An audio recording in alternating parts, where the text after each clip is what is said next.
artist who has probably.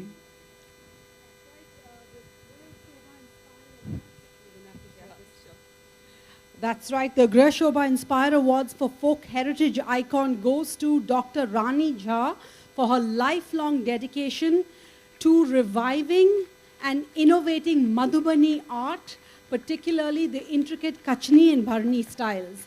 Defying social norms to pursue her passion, she masterfully blends traditional motifs with contemporary themes like women's empowerment and social issues. Dr. Jha has trained over 300 women, fostering their financial independence and ensuring the preservation of this vital folk heritage, earning her national and international acclaim.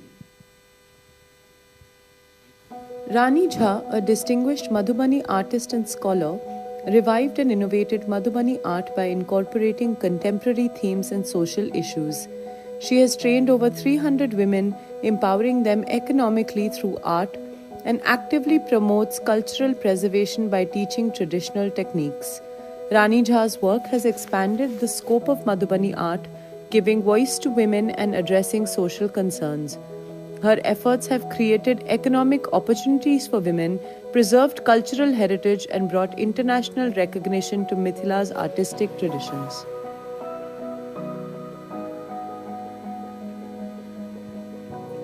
Well, you know, I happened to be speaking with Dr. Jha just before Rani the show, Jha, a distinguished Madhubani artist, and she disabused me of a misconception that I had, thankfully.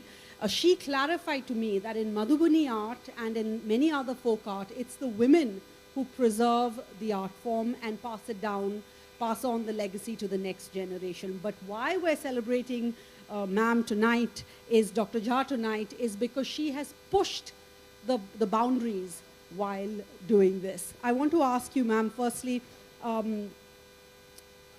you introduced these new themes. Kya the? What are these new themes that you've introduced in Madhubani, and did you face any challenges?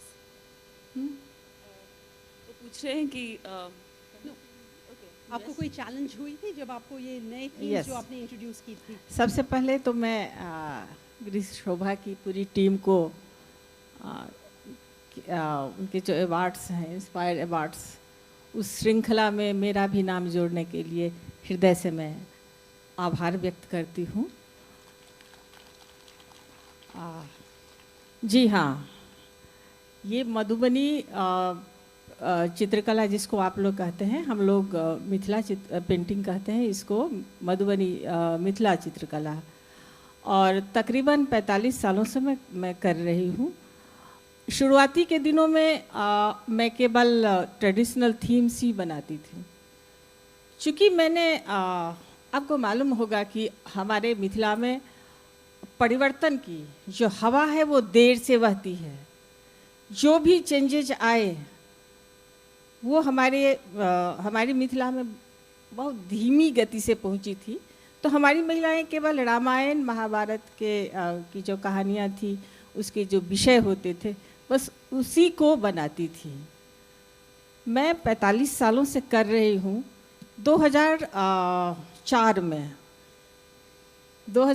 में मैं जब मुझे लगा कि ठीक है, मैं सीता को बना रही हूँ, मैं राधा को बना रही हूँ, राम कृष्ण सबको बना रही हूँ, लेकिन सीता के एक अलग जो उनका रूप है, जो उनका चरित्र है, जो हमारी सीता हैं, उनको क्यों न दिखाया जाए दुनिया के सामने। हमेशा एकदम झुकी हुई सीता, हमारी सीता वो सीता नहीं है।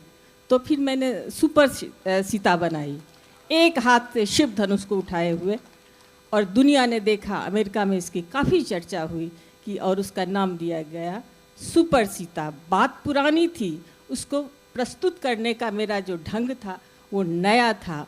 वो मैंने ये दिखाने की कोशिश की थी कि चित्रों के माध्यम से हम महिलाओं को एम्पावर दिखा सकते हैं, एम्पावरमेंट के रूप में उनको हम प्रस्तुत कर सकते हैं। दूसरी बात, एक कलाकार बहुत ही संवेदनशील होता है, मैं भी हूँ। मैंने समाज में जो भी अनुभव किया, जो जिया, जो आसपास अपने परिवेश में देखा, उसको अपने चित्रों में उतारना शुरू किया। मैं उस परिवेश से आई थी जहाँ मैं ज़ोर से बोल नहीं सकती थी, मैं लड़ाई नहीं कर सकती थी। तो मैंने एक ये माध्यम चुना था चित्रों का, और मैंने वो एक नई दिशा दी अपनी पेंटिंग को। मैं भ्रूण हत्या पे एक पेंटिंग बनाई थी जिसमें मैंने दिखाया था, उसका नाम मैंने रखा है अबॉर्शन क्लिनिक, कि कैसे लड़कियों को गर्भ में ही मारा जाता है।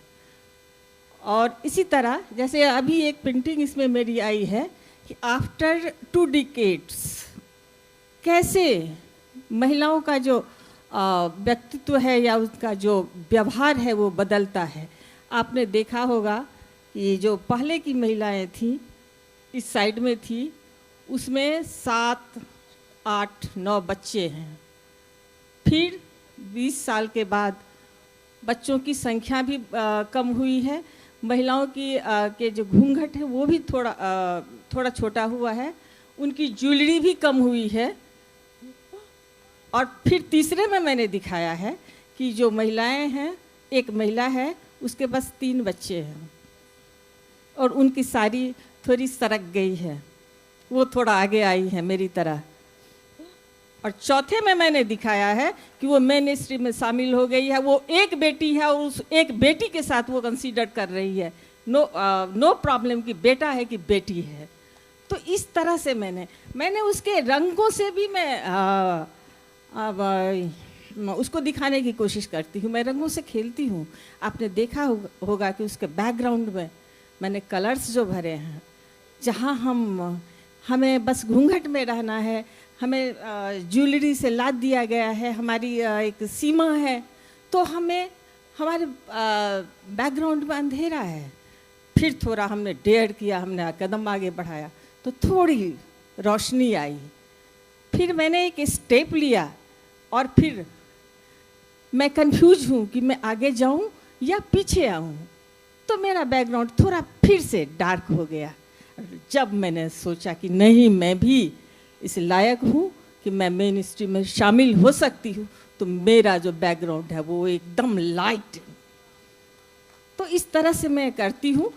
चैलेंजेज आए और चैलेंजेज जो आए मुझे अच्छा लगा। मुझे लगा कि मैंने जो भी इशूज़ पे ट्रिक करने की कोशिश की थी, अगर उनको मिर्ची लगी है तो मेरी बात सही जगह पे गई है, ये मैंने बताने की कोशिश की थी।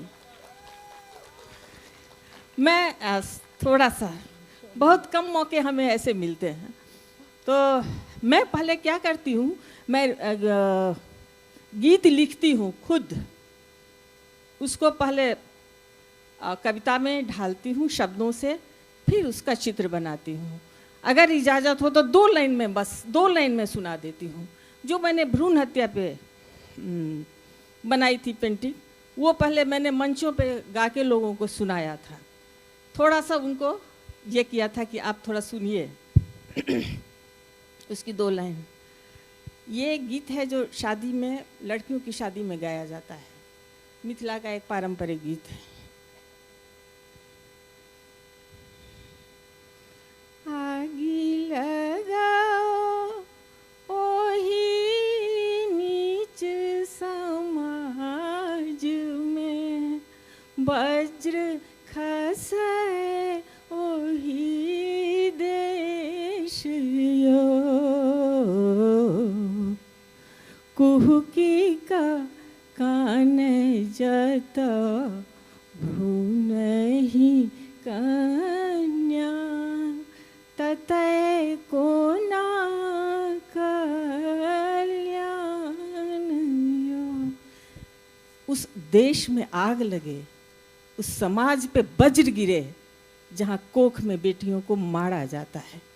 ये गीत मैं इस तरह से बनाया था और इस तरह से मैं परिवर्तन लाती हूँ। मैं एक शिक्षिका हूँ, मूलतः एक कलाकार हूँ, और एक मिथिला चित्रकला संस्थान है बिहार सरकार का, वहाँ मैं शिक्षिका हूँ और मैं वहाँ लड़कियों को सिखाती हूँ, तुम्हारे हाथ में हुनर है, हुनर के दम पे तुम वो बातें करो जो समाज में जो भी तुम अनुचित बात देखती हो, उसके बदलने, उससे अपने हुनर के माध्यम से उसको बदलने की कोशिश करो। हुनर के दम पे आज हमारे यहाँ की महिलाएं सशक्त हुई हैं। आज बहुत सारी महिलाएं इसके बल पर अपना जीवन यापन कर रहे हैं, अपने बच्चों को पढ़ा रही हैं। डिसीजन मेकिंग में उनका रोल अहम हो गया है। अब वो पारिवारिक मामले में निर्णय लेती हैं, उनकी बात सुनी जाती है। तो ये आर्ट, ये हमारी रोजी है, हमारी रोटी है, हमारा स्वाभिमान है। Thank you so much, rewriting her story in indelible Madhubani paint. Thank you so much, Dr. Jha. Thank you, Padam Priya, too.